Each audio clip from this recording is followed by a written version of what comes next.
વધશે। વિવિધ માંગણીઓને લઈને ઉન્નતિ ઓટો રિક્ષા યુનિયન દ્વારા વડોદરા આરટીઓને આવેદનપત્ર સુપ્રત કરાયું। વડોદરા આરટીઓને ઉન્નતિ ઓટો રિક્ષા યુનિયન દ્વારા આવેદનપત્ર આપવામાં આવ્યું। વડોદરાના ઓટો રિક્ષા ડ્રાઈવરોને રિક્ષાનું પાર્સિંગ ફિટનેસ સમય પડતી મુશ્કેલી અંગે રજૂઆત કરવામાં આવી।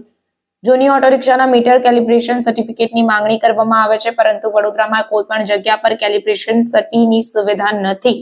તેના કારણે રિક્ષા ડ્રાઈવરે નવું મીટર લેવું પડે છે, જે રિક્ષા ડ્રાઈવરને ખૂબ મોંઘું પડે છે।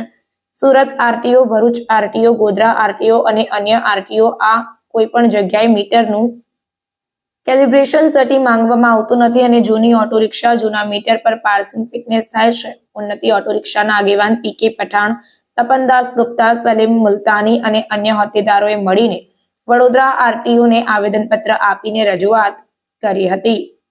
રિપોર્ટર સલીમ મુલતાની, સેક્યુલર ગુજરાત ન્યૂઝ, વડોદરા।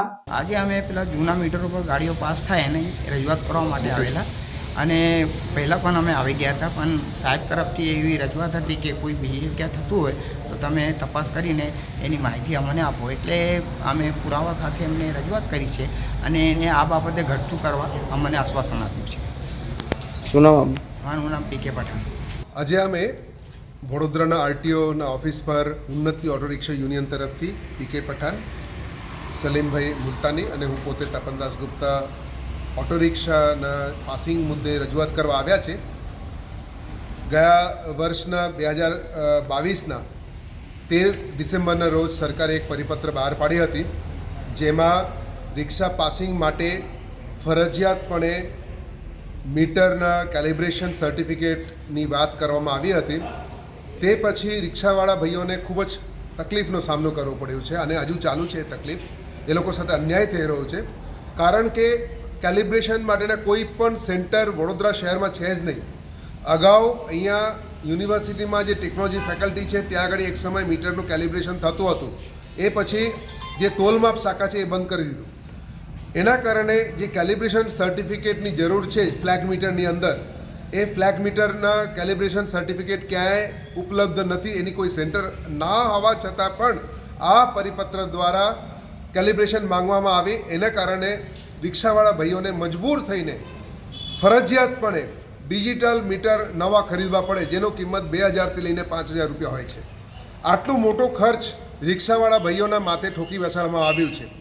અમે અગાઉ પણ રજૂઆત કરેલા અને આજે જે રજૂઆત કર્યા કે અમે પોતે અમારા સાથી મિત્રોએ જાત તપાસ કરી, સુરતમાં, ગોધરામાં, ભરૂચમાં એવા વિવિધ જગ્યાએ જૂની મીટરમાં જ કેલિબ્રેશન સર્ટિફિકેટ વગર પાસિંગ થાય છે, પરંતુ વડોદરામાં થતું નથી।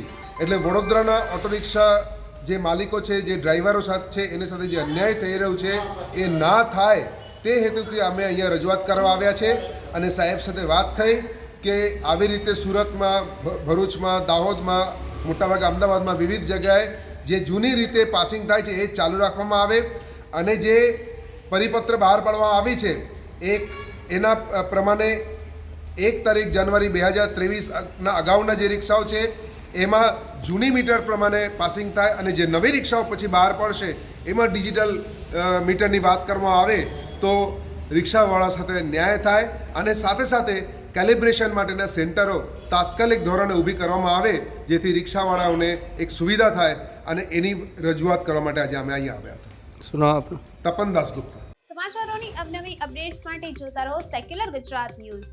સાથે સેક્યુલર ગુજરાત ન્યૂઝ ચેનલને લાઇક, શેર અને સબસ્ક્રાઇબ કરો અને બેલ આઇકોન દબાવીને સમાચારોની ઝડપી માહિતી મેળવો।